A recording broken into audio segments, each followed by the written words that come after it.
Pernahkah kalian bertanya, mengapa kita harus mempelajari sejarah? Apakah sejarah adalah cerminan dari masa lalu? Atau bisa jadi sebuah alat yang sengaja dibentuk untuk tujuan tertentu? Dalam video kali ini, kita akan membedah dua sisi sejarah yang jarang dibicarakan di kelas.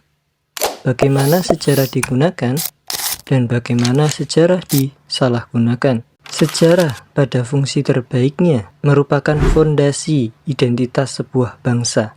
Kita mempelajari proklamasi 1945 bukan sekedar hafalan tentang tanggal dan peristiwa, melainkan untuk memahami nilai keberanian dan pengorbanan yang membentuk siapa diri kita. Hal inilah yang diungkapkan Margaret Macmillan, bahwa penggunaan sejarah yang legitimate atau valid ketika narasi masa lalu digunakan untuk memperkuat keterikatan sosial dan memberi arah bagi masa depan. Namun, sejarah mempunyai sisi gelap ketika ia tidak lagi menceritakan kebenaran, melainkan melayani kekuasaan. Fred Resnick memperingatkan bahaya apa yang disebutnya historical fever, yaitu obsesi berlebihan terhadap satu versi sejarah hingga kita kehilangan kemampuan berpikir kritis.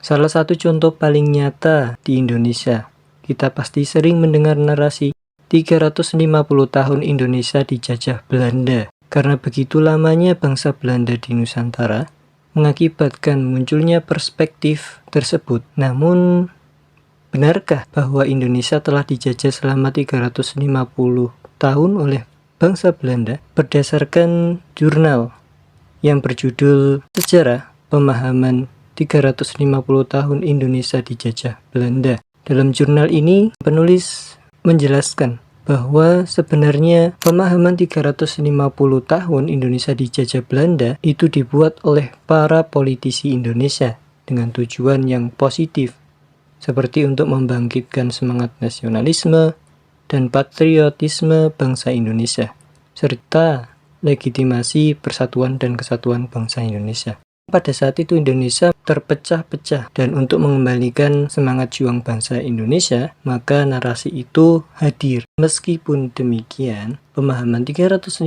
tahun Indonesia dijajah Belanda berdampak pada penulisan sejarah Indonesia. Karena pemahaman ini bukan fakta sejarah. Dan Macmillan mengingatkan bahwa ketika sejarah dipakai untuk memvalidasi kekuasaan atau membenarkan kebencian, disitulah sejarah berubah menjadi senjata.